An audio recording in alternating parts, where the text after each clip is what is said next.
शिक्षकों की पदोन्नति के बाद पोस्टिंग को लेकर उजागर हुए घोटाले के बाद छत्तीसगढ़ सरकार ने बड़ा कदम उठाया है। स्कूल शिक्षा विभाग ने 2000 से ज्यादा शिक्षकों की पोस्टिंग निरस्त कर दी है। सूत्रों के मुताबिक मुख्यमंत्री के अनुमोदन के बाद विभाग ने यह फैसला लिया है। प्रदेश में शिक्षकों की पोस्टिंग और प्रमोशन के लिए पैसे लेकर उनकी मनचाही जगह नियुक्ति का खुलासा हुआ था, जिसमें कई अधिकारियों की मिलीभगत की बात भी सामने आई थी। खुलासे के मुताबिक तय सिस्टम को दरकिनार कर अधिकारियों ने अपनी ही नई व्यवस्था बना ली थी, जिसके बाद अब सरकार इस मामले में कड़ी कार्रवाई करते हुए 2000 से ज्यादा ट्रांसफर पोस्टिंग को निरस्त कर दिया है। इससे पहले प्रदेश के 11 अफसरों को भी इस मामले में निलंबित किया जा चुका है।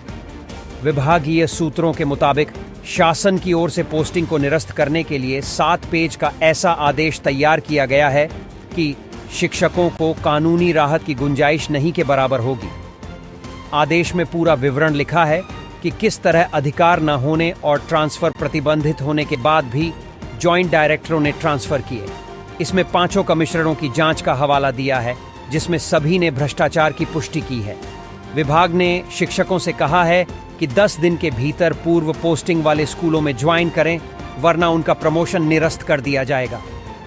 इससे पहले पोस्टिंग घोटाले राज्य सरकार ने एक्शन लेते हुए पहले 11 अधिकारियों को सस्पेंड किया है। इनमें के कुमार तत्कालीन संयुक्त संचालक रायपुर, CS ध्रुव, जिला शिक्षा अधिकारी बलौदाबाजार भाटापारा, सहायक संचालक DS ध्रुव, संभागीय शिक्षा कार्यालय रायपुर, सहायक संचालक शैल सिन्हा, सहायक संचालक उषा किरण खलखो समेत कई अधिकारी शामिल हैं।